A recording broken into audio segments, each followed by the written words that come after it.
Olá, graça e paz em nome de Jesus. Hoje é o 224º dia de leitura da Bíblia na ordem cronológica dos acontecimentos.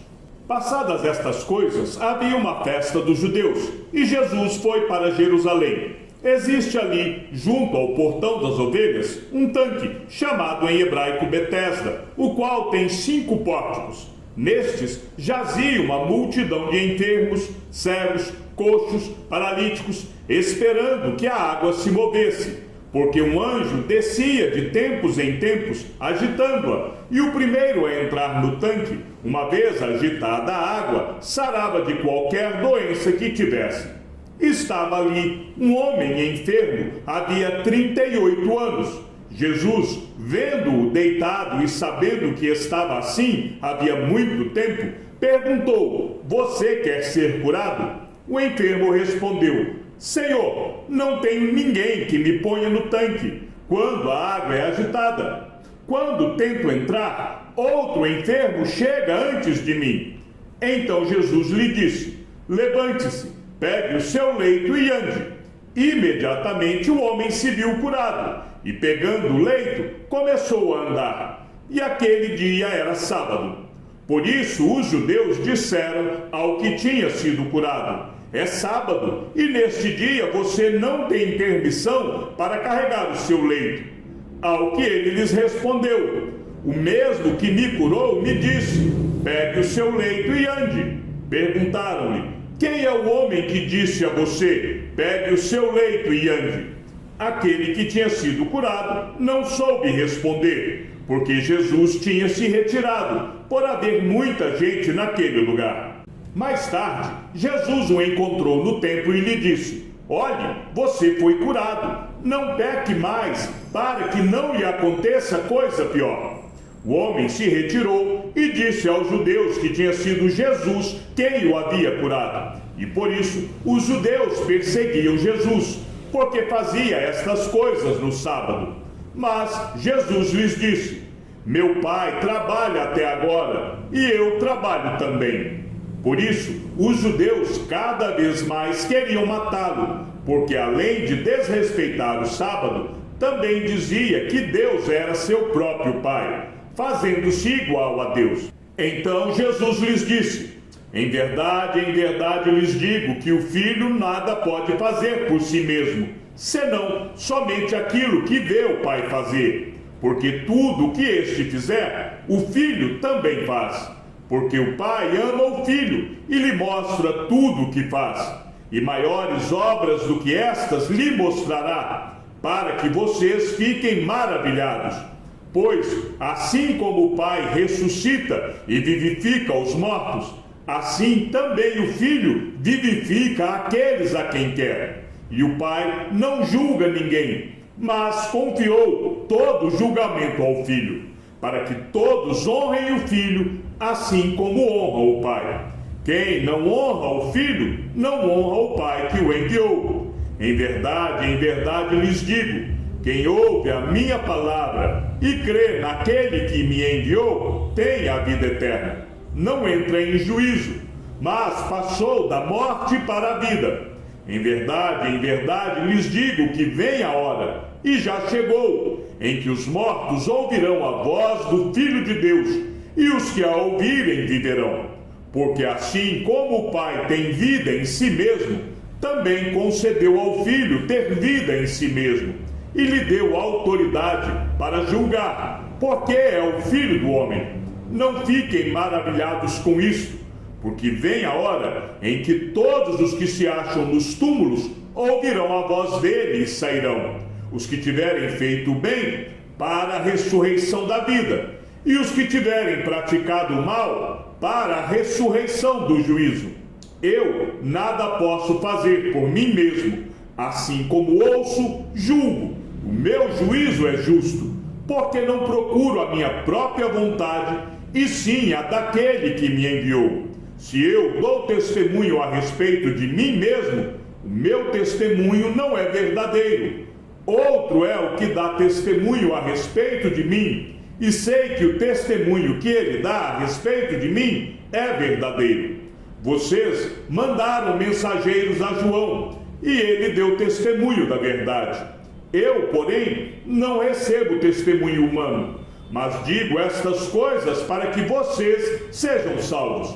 João era a lâmpada que estava acesa e iluminava, e por algum tempo vocês quiseram se alegrar com a sua luz. Mas eu tenho maior testemunho que o de João, porque as obras que o Pai me confiou para que eu as realizasse, essas que eu faço, testemunham a meu respeito de que o Pai me enviou. O Pai que me enviou, esse mesmo é que tem dado testemunho de mim. Vocês nunca ouviram a voz dele, nem viram a sua forma. Também não tem a palavra dele permanente em vocês, porque não creem naquele a quem ele enviou. Vocês examinam as Escrituras, porque julgam ter nelas a vida eterna, e são elas mesmas que testificam de mim. Contudo, vocês não querem vir a mim para ter vida. Eu não aceito glória que vem de pessoas. Sei, entretanto, que vocês não têm o amor de Deus em vocês. Eu vim em nome de meu Pai, e vocês não me recebem. Se outro vier em seu próprio nome, vocês certamente o receberão. Como podem crer, vocês que aceitam glória uns dos outros e não procuram a glória que vem do Deus único? Não pensem que eu os acusarei diante do Pai. Quem acusa vocês é Moisés, em quem puseram a sua esperança.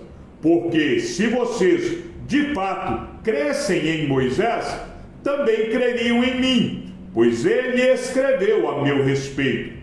Se, porém, não creem nos escritos dele, como crerão nas minhas palavras? Por aquele tempo, num sábado, Jesus passou pelas searas, estando seus discípulos com fome, começaram a colher espigas e a comer. Os fariseus, vendo isso, disseram a Jesus: olhe, os seus discípulos estão fazendo o que não é lícito fazer num sábado. Mas Jesus lhes disse: vocês não leram o que Davi fez quando ele e os seus companheiros tiveram fome? Como entrou na casa de Deus e comeram os pães da proposição, os quais não era lícito comer, nem a ele, nem aos que estavam com ele, mas exclusivamente aos sacerdotes? Ou vocês não leram na lei que, aos sábados, os sacerdotes no templo profanam o sábado e ficam sem culpa? Pois eu lhes digo que aqui está quem é maior do que o templo. Mas se vocês soubessem o que significa quero misericórdia e não sacrifício, não teriam condenado inocentes, porque o Filho do Homem é Senhor do sábado. Aconteceu que, num sábado, Jesus atravessava as searas, e os seus discípulos, ao passar, começaram a colher espigas. Então os fariseus disseram a Jesus: olhe, porque eles estão fazendo o que não é lícito aos sábados. Ele lhes respondeu: vocês nunca leram o que Davi fez quando se viu em necessidade e teve fome? Ele e os seus companheiros?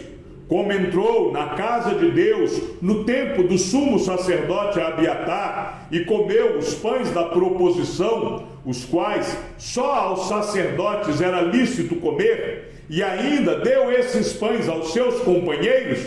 E Jesus acrescentou: o sábado foi estabelecido por causa do homem, e não o homem por causa do sábado.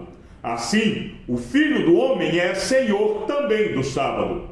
Aconteceu que, num sábado, Jesus passava pelas searas, e os seus discípulos colhiam e comiam espigas, debulhando-as com as mãos. E alguns dos fariseus lhes disseram: por que vocês fazem o que não é lícito aos sábados? Jesus tomou a palavra e disse: vocês nem ao menos leram o que Davi fez quando teve fome, ele e seus companheiros? Como entrou na casa de Deus e, pegando os pães da proposição, comeu e deu também aos que estavam com ele, pães que não lhes era lícito comer, mas exclusivamente aos sacerdotes? Então Jesus lhes disse: o Filho do Homem é Senhor do sábado. Tendo Jesus saído dali, entrou na sinagoga deles. Achava-se ali um homem que tinha uma das mãos ressequida. Então, a fim de o acusar, perguntaram a Jesus: é lícito curar no sábado? Ao que lhes respondeu: quem de vocês será o homem que, tendo uma ovelha, e num sábado esta cair numa cova, não fará todo o esforço para tirá-la dali? Ora, quanto mais vale um homem do que uma ovelha? Logo, é lícito nos sábados fazer o bem.